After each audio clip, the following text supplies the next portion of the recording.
ይህ ኢትዮ ኤርላይንስ ነው። በቅድሚያ ማርስተ ዜናዎቹን እናሰማችሁ።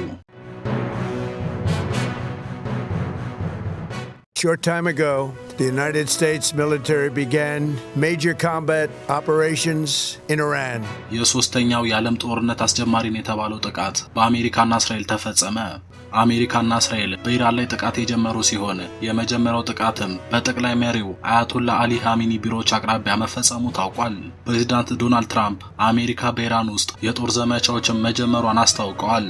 የእስራኤሉ ጠቅላይ ሚኒስትር ቤንጃሚን ኔታንያሁ ጀግናው የኢራን ሕዝብ የራስን ዕጣ ፈንታ በራስ እንድትወስን የፈጠርንልህን ምቹ ሁኔታ ተጠቀምበት ሲሉ መልእክታቸውን አስተላልፈዋል።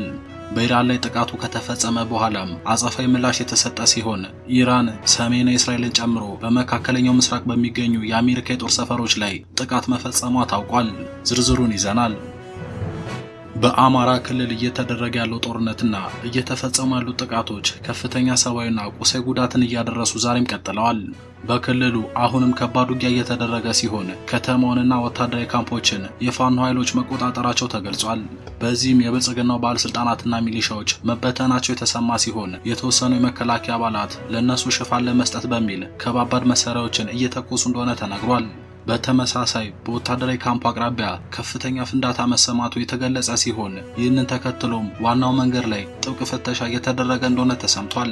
ከዚሁ ጋር ተያይዞም የፋኖ ኃይሎች ወደ ከተማው በመግባት ጥቃት መክፈታቸውን ያሳወቁ ሲሆን በከተማው በሚገኙ 2 ካምፖች ላይ በከፈቱት ጥቃትም ከባድ ሰብአዊና ቁሳዊ ኪሳራ ማድረሳቸውን ገልጸዋል። ሌላኛው መረጃችን ነው።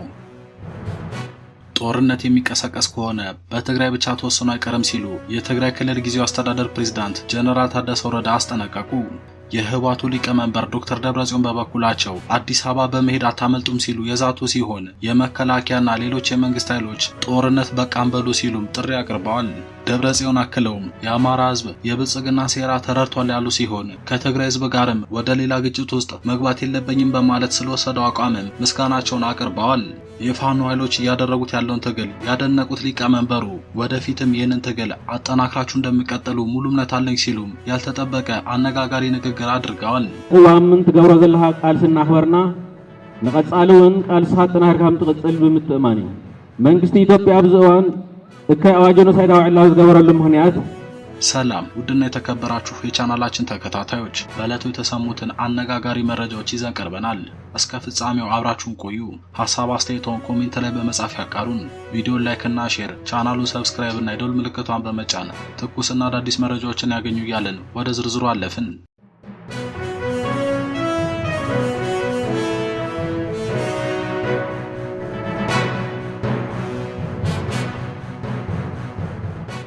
በመጀመሪያም የሶስተኛው ዓለም ጦርነት አስጀማሪን የተባለው ጥቃት በአሜሪካና እስራኤል ተፈጽሟል።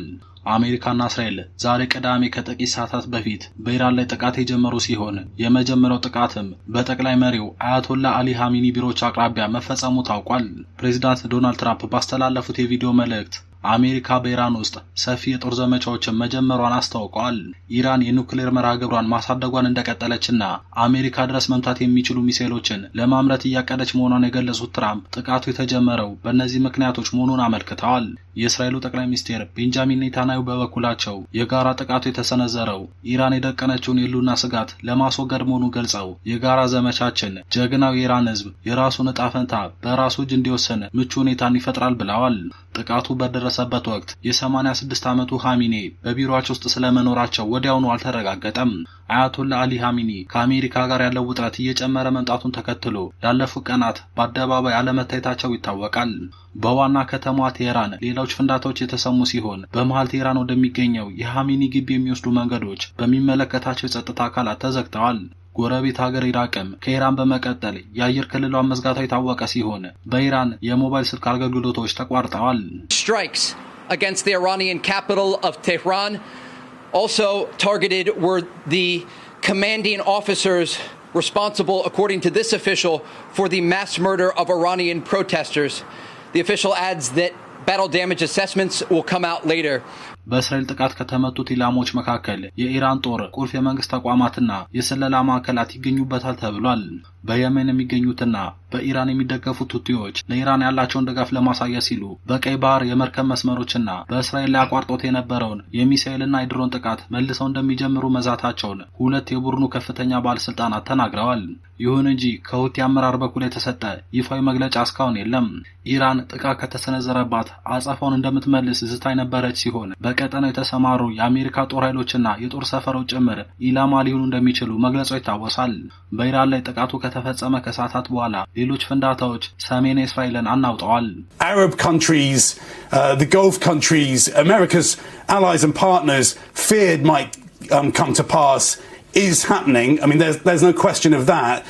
There are reports across this region in the Gulf of attacks on countries that, as I say, are allied to or partners of the United States. Just በርካታ የእስራኤል ሆስፒታሎች ታካሚዎችና የቀዶ ጥገና ሕክምናዎችን ከመሬት በታች ወዳሉ ክፍሎች ማዛወርን ጨምሮ የድንገተኛ ጊዜ አሰራር ፕሮቶኮሎችን መተግበር ጀምረዋል።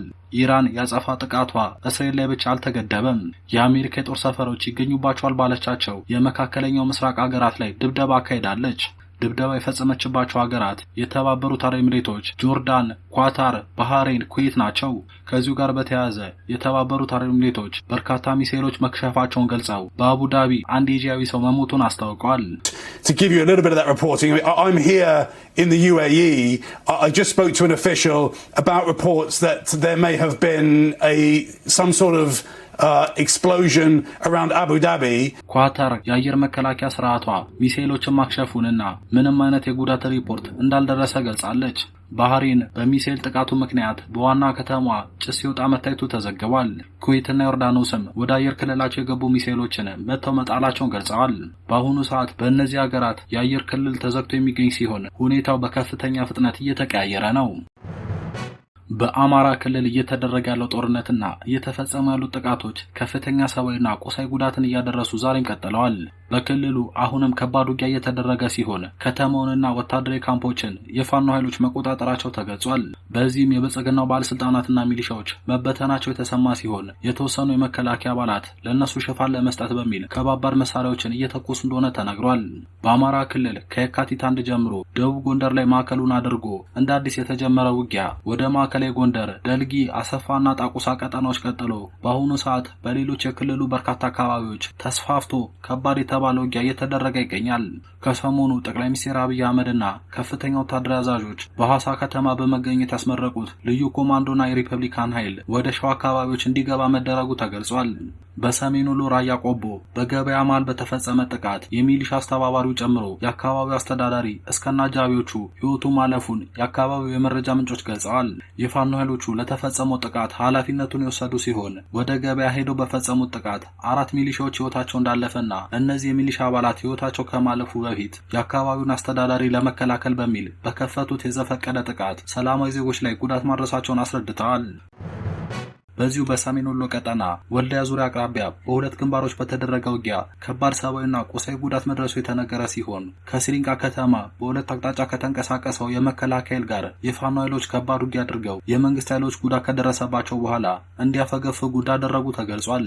በዚሁ በሰሜን ወሎ ውርጌሳ ከተማ አቅራቢያ በሚገኝ ወታደራዊ ካምፕ ላይ ሌሊቱን ተከታታይ ፍንዳታ ሲሰማ ማደሩን የአካባቢው የመረጃ ምንጮች የገለጹ ሲሆን በተለይ ጋቲራ ጊዮርጊስ ተብሎ በሚጠራው ቦታ ላይ በሚገኝ ካምፕ አቅራቢያ ከፍተኛ ፍንዳታ መድረሱን ተከትሎ ዛሬ ጠዋቱን ጀምሮ በተለያዩ አካባቢዎች ከፍተኛ ጥበቃና ፍተሻ እየተደረጉ መሆናቸው ተሰምቷል።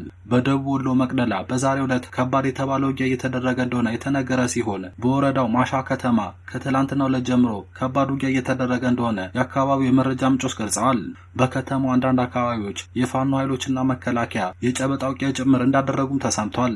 የሚሊሻና አድማ ብተና ኃይሎች የብልጽግናን ከፍተኛ አመራሮች አጅበው መውጣታቸው የተነገረ ሲሆን የመከላከያ ኃይሉ ከባባድ መሳሪያዎችን በመተኮስ ሽፋን ሲሰጥ እንደነበር ተነግሯል። የብልጽግናው ከፍተኛ አመራሮች ወደ ገጠር ከተሞች መበተናቸው የተገለጸ ሲሆን ወደ ደስ የሚወስደውን ዋና መንገድ የፋኖ ኃይሎች ለመቆጣጠርና መከላከያው ደግሞ ላለመልቀቅ እየተደረገ ባለው ውጊያ ከባድ ውድመት መድረሱ ተነግሯል። በአሁኑ ሰዓት በአካባቢው የመብራትና የኔትወርክ አገልግሎት መቋረጡ የተሰማ ሲሆን የመከላከያ ኃይሉ ከተማውን ለቆ እንደወጣና የፋኖ ኃይሎችም ወደ ከተማው ገብተው መከላከያ ለቆ የወጣቸውን ካምፖች እንደተቆጣጠሩ ተገልጿል። በሸዋ ቀጠናዎች ተጨማሪ ኮማንዶ የተሰማሩና ኤሊት ፎርስ ኃይሎች ስምሪት ተሰጥቷቸው ወደዛ አካባቢዎች እየገቡ መሆኑን የአካባቢው የመረጃ ምንጮች የገለጹ ሲሆን ሰሞኑን በሐዋሳ ከተማ ጠቅላይ ሚኒስቴሩና ከፍተኛ ወታደራዊ አዛዦች በተገኙበት ወታደራዊ ትርኢት ሲያሳይ የነበረው ኃይል ወደ ሸዋ ቀጠናዎች ላለፉት 3 ቀናት ተጓጉዘው መግባታቸው ተነግሯል። በመጨረሻም ጦርነት የሚቀሰቀስ ከሆነ በትግራይ ብቻ ተወስኖ አይቆምም ሲሉ የትግራይ ክልል ጊዜያዊ አስተዳደር ፕሬዝዳንት ጀነራል ታደሰ ወረደ አስጠነቀቁ። የህወሓቱ ሊቀመንበር ዶክተር ደብረጽዮን በበኩላቸው አዲስ አበባ በመሄድ አታመልጡም ሲሉ የዛቱ ሲሆን የመከላከያና ሌሎች የመንግስት ኃይሎች ጦርነት በቃም በሉ ሲሉም ጥሪ አቅርበዋል። ደብረጽዮን አክለውም የአማራ ህዝብ የብልጽግና ሴራ ተረድቷል ያሉ ሲሆን ከትግራይ ህዝብ ጋር ወደ ሌላ ግጭት ውስጥ ላለመግባት ወስደውታል ስላሉት አቋምም ምስጋናቸውን አቅርበዋል።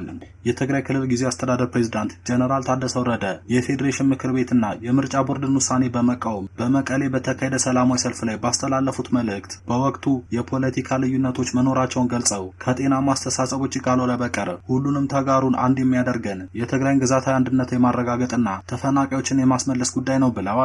ጨምረውም ያለንን የሰላም አማራጭ በሙሉ እንጠቀማለን፣ ይሁን እንጂ ኃይል በማደራጀትና ወደ ትግራይ እንዲጠጉ በማድረግ በእኛ ላይ ጫና ለመፍጠር መሞከር ተገቢ አይደለም ያሉት ጀነራሉ ጦርነት ከመጀመሩ በፊት የሚደረጉ የሰላም ጥረቶች ካልተሳኩ ግን ጦርነቱን ለማቆም በጣም አስቸጋሪ እንደሚሆንና ውጊያው በትግራይ ብቻ ተወስኖ ይቆያል ብለው እንደማያምኑ ገልጸዋል። በተመሳሳይ በመድረኩ ንግግር ያደረጉት የህወሓቱ ሊቀመንበር ዶክተር ደብረጽዮን ገብረ ሚካኤል ከሰሞኑ ያለውን ውጥረት ተከትሎ ከትግራይ ወደ አዲስ አበባ የሚደረግ የየብስና የአየር ጉዞዎች ጋር መጨመራቸው ጋር በተያያዘ መልእክት ያስተላለፉ ሲሆን በመልእክታቸውም የጦርነት አደጋ አንጸባርቋል በሚል ወደ አዲስ አበባ ሄደ የግርፋትና የስራት ሰለባ እየሆንክ ያለ የትግራይ ወጣት ስደት መፍትሄ እንዳልሆነ ልትረዳ ይገባል ብለዋል። አክለውም አዲስ አበባ ያለ ወጣት ከብልጽግና አስተዳደር ጫና እንደማታመልጥ ተረድተ ከህዝብ ጋር ልትወገን ይገባል ሲሉም ተናግረዋል። በተጨማሪም የኢትዮጵያ መንግስት ከጦርነት ይልቅ ለሰላም ቅድሚያ መስጠት ይኖርበታል ያሉት ዶክተር ደብረጽዮን ፖለቲካዊ ችግሮች በውይይት እንጂ በወታደራዊ ኃይል ስለማይፈቱ በማይመለከተው ውጊያ ውስጥ እንዲገባ እየተገደደ ያለው የፌዴራል ሰራዊት የልዩ ኃይልና የሚሊሻ አባል እኔ አልዋጋም በማለት ህይወቱን ሊያድን እንደሚገባ መልእክታቸውን አስተላልፈዋል። ደብረጽዮን ከሰሞኑ በብልጽግናው መንግስት የተሰጠው መግለጫ በማሳተም የውሳኔውንና የመግለጫ ዋና ዓላማ የትግራይንና የአማራ ህዝብን ለዘላለም እየተፋጁ እንዲኖሩ ለማድረግ የታለመ እኩይ ሸፍጥ ነው ሲሉም ያልተጠበቀ ንግግር አድርገዋል። ቀጥለውም የብልጽግናው መንግስት የአማራን ህዝብ ቀስቅሶ ከጎኑ በማሰለፍ የትግራይ ህዝብን ለማንበርከክ የታለመ ተንኮል አቅዶ ወደ ትግበራ የገባ ቢሆንም የአማራ ህዝብ ግን ይህንን ተንኮሉን ተረድቷል። በልሂቃኑ በኩልም ተቀባይነት አላገኘም። የአማራ ህዝብ ልዩነቶች ቢኖሩም በሰላማዊ ውይይትና ንግግር መፍታት እንጂ ብልጽግና በሚያሴረው ሴራ ተገፋፍተን ወደ ሌላ ግጭት ውስጥ መግባት የለብንም በማለት ለወሰዳችሁት ቁርጠኝነትና አቋም እንዲሁም ለምታደርጉት ትግል ያለንን አድናቆትና ምስጋና እንገልጻለን። ወደፊትም ይህንን ትግል አጠናክራችሁ እንደምትቀጥሉ ሙሉ እምነት አለኝ ብለዋል። ክቡራን ተመልካቾች ለአሁን ያዝናቸው መረጃዎች በዚህ ያበቁ። ሀሳብ አስተያየቶን ኮሜንት ላይ በመጻፍ ያጋሩን። ቪዲዮን ላይክ እና ሼር፣ ቻናሉ ሰብስክራይብ እና የደወል ምልክቷን በመጫን ትኩስና አዳዲስ መረጃዎችን ያገኙ እያልን ተሰናበትን።